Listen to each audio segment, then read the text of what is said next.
та надад бол өртгийн нам ингээд яагаад гэвэл орж ирэх боломжтой хувилбаруудын одоо үзэх юм бол өртгийн цогц хамаагүй цонхон өрөөнд болгож байгаа байхгүй. Гэтэл үйлдвэрлэлийг байгуулж нөх холдааны цогц нь бол одоо бибиг хозуух тэг хөрөнгө оруулалтууд үндсэн хөрөнгийн солилцоо одоо өөрийн үедээ тэг түрээс бond гэмшлээ маш өргөн хүрээтэй бодол гарч ирж болж байгаа байхгүй. Тэгэхээр тэдгээрийн бүгднийг бүртгэлийг нь онцлог мэддэг байж бодгоод шүү дээ. Энд дээр чинь нэг юм хоёрхан л баг энэ хоёр тайлангийнхаа л онцлогийг мэдчих юм бол асуудал байгаа шүү дээ.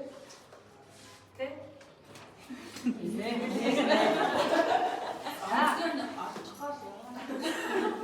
За бодоод авах юм бол уг нь гайгүй тий. За хоёрдугаар зэг нь болохоор эхэлж үйлдвэрлэлд доосны эхэлж үйлдвэрлэлд дуусах аргаар хэлнэ гэсэн гэж. За мөн л адилхан бүтцийн үед ялгаагүй шүү дээ тий. Тоо хэмжээний үзүүлэлтээр эхлэн. За тоо хэмжээний үзүүлэлт чи өөрөө яг нэг орцоолон гарцаар нь хэзүүлж харуулж байгаа тий. За орцтой нь ямар мэдээлэл юм бэ? Дуусах үйлдвэрлэлийн эхний үлдэгдэл. Эхний үлдэгдлээс нь тоо хэмжээ нь бол 5,000 шиг байсан байна. Ижбүрлийн хувь нь хуралдаа 60% дээ. За өмнөх зэгээс шилжиж ирсэн тоо хэмжээ байх хэрэгтэй тий. За энэ хэрэг ингээд тоог нь өгөөгүй байвал яах юм? Хаяныг нөгөө 20. Өө яг зөв өмнөх зэгээсээ дараагийн зэг рүү шилжүүлсэн гэдэг тоо хэмжээг ашиглахаа мэдчих хэрэгтэй тий. За 20,000. За энэ дээр хэрвээ нэмэлтээр материалын нэмэгдэл гэж байсан бол орж ирж болно тий. За бид нар дээр бол тийм мэдээлэл байхгүй. Ингээд нийт тоо хэмжээ нь бол 25,000 байна. За гарц дээр эхлээд юу байх вэ? За зөвхөн бэлэн бүтээгдэхүүн шилжсэн тоо хэмжээ байж байгаа хэвээр. Тэр нь бол 24,000 байна. За ингэчээ дараа нь юу? Дуусах үйлдвэрлэлийн C2-ын тоо хэмжээ орж ирж байна. Дуусах үйлдвэрлэлийн C2 нь болохоор юу вэ? 4,500 ижбүрлийн хувьд бол 60% хуралдаа байж бүрдээ. За дараа бүх хорогдлыг хэвийн хорогдол тооцлоо. За энэ нь болохоор хэдэн шиг вэ? 500 юм тий. Энэ одоо би хэвийн агуул байна. Харин 4,500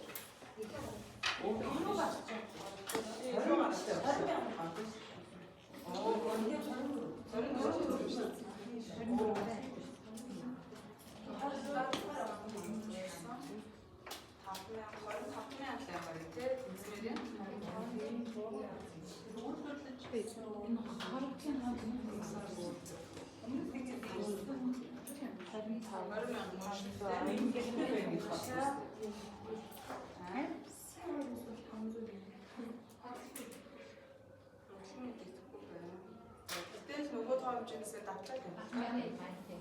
C2-ийн 500.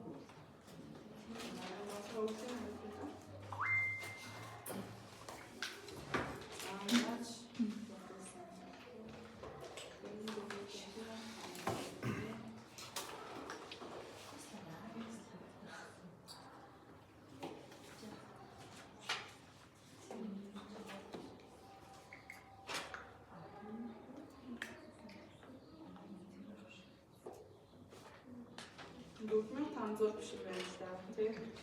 Энэ 500 биш гэж харагдана.